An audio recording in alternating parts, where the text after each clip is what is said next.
Hello, Vanessa from Apple Patch. You should know me by now, hopefully. I'm going to show you how I make the 9-patch block. I'm going to fairly quickly piece it together and show you how I flip the seams if I'm pressing to the side. So I've got 3 pieces under my machine at the moment. I'm just going to finish chain piecing them through.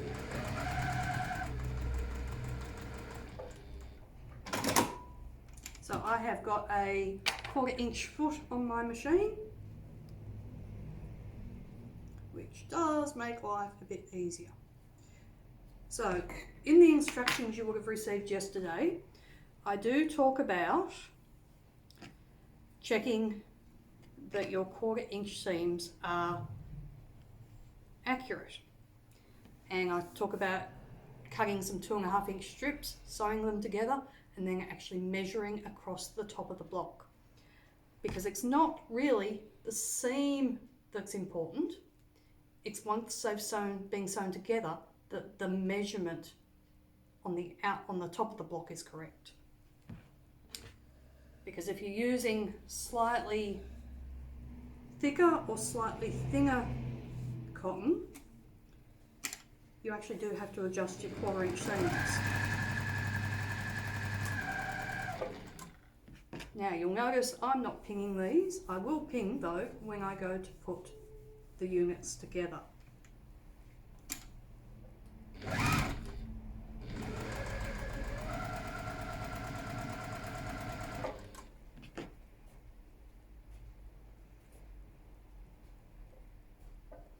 But I do recommend pinning.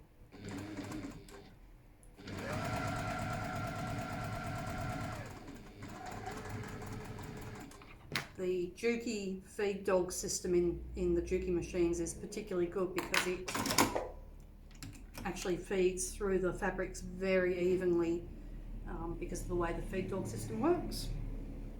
Okay, just try not to trip over any cords here. Okay, so there is my 9-patch.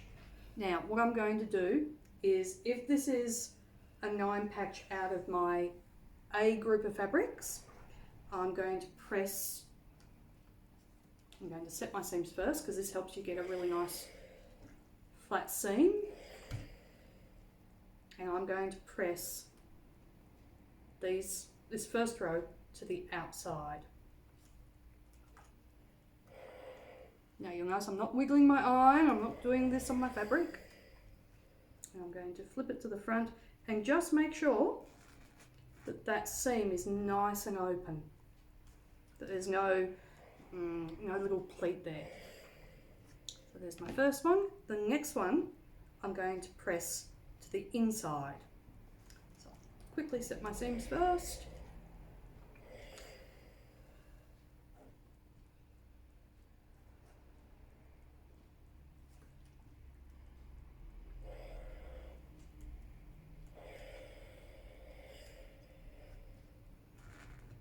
I use my fingernail a lot to make sure that I haven't got a little pleat running down that seam. And then this one, I'm also going to press towards the outside.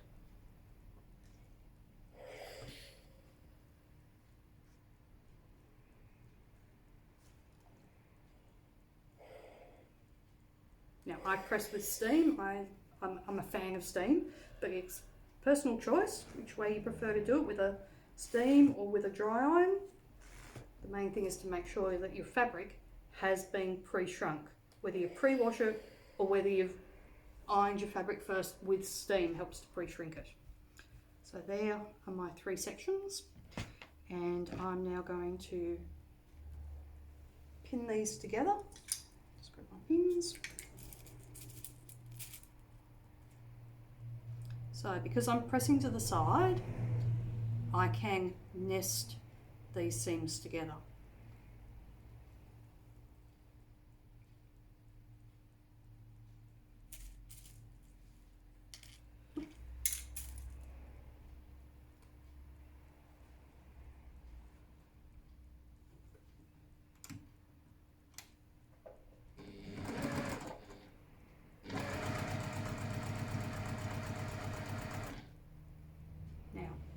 don't sew over your pins. It wrecks your pins because metal's coming into contact with metal and metal don't match.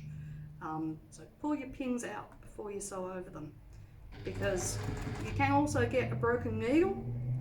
Worst case scenario, you can get a broken needle that actually puts your timing out on your machine, none of which is good.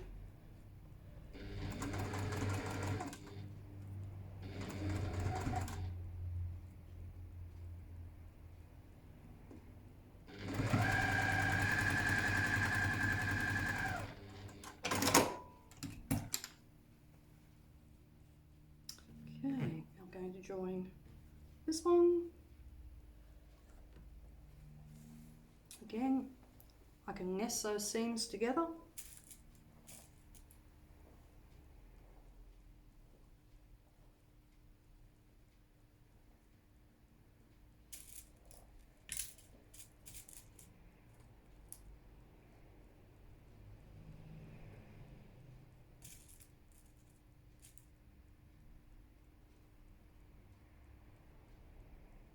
Now, I'm going to show you something here that can happen sometimes.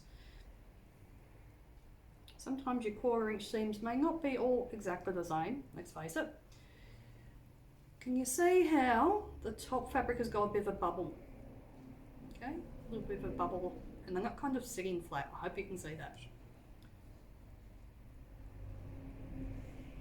What I'm going to do is I'm just going to make sure I'm using pins that have got glass heads that can take the heat, and I'm just going to give that a little steam. And what that does, it shrinks it back in.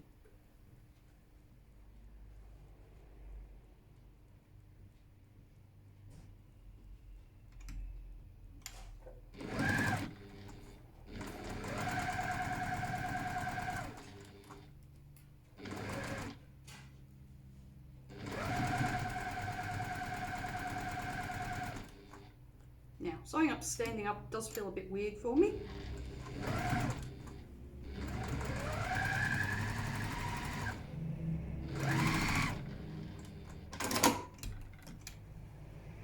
Okay, so there is my 9 patch. So now I need to press the seams that join the rows together. So for this method, I'm going to do something called pinwheeling my seams. Now, I'm kind of hoping you can see this. I'm going to pull that seam that way, and sometimes you actually have to clip a little bit of a thread so it sits the way it's meant to sit. So I'm hoping you can see the little square there, the little checkerboard. Craig's behind the camera, so he's giving me a nod, so I'm guessing it's right. So I'm going to pinwheel all 4 of my seams so they're sitting nice and flat. So there they are. And I'm going to give it a press now. So I'm just going to close my seam back up and just set my seam. That helps to bed the thread into your fabric, so you get a flatter seam, especially if you're pressing to the side, and you're less likely to get a little pleat on the front. So now I'm pressing my fabrics in the directions I want them to go.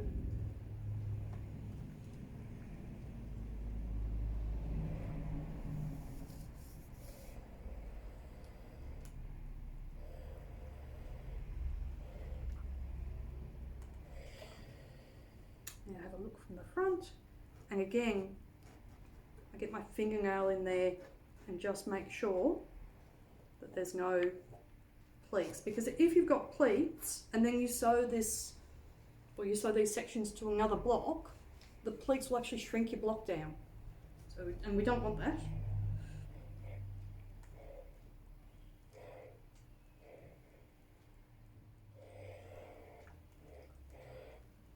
Okay, there we go. So here's my block. This is just done out of some sample fabric. And you can see on the back where I've pinwheeled. So you'll see on your instructions, I've got some little blocks there that show the directions of the arrows.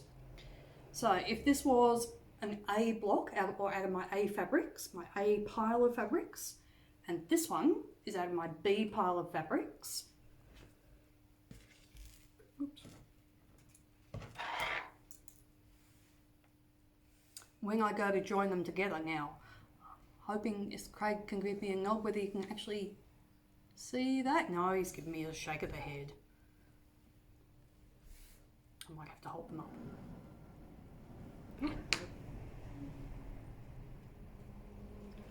So when I put them together, this seam is going down and this seam is coming up, whereas on the alternating block, this seam is coming up and this seam is coming down. So you can see that when I go to put an A fabric block beside a B fabric block, the seams are going to alternate. So that's one of the methods, if you want to press to the side, that you can use to get, or make sure your seams are going to nest together when we go to sew the blocks together.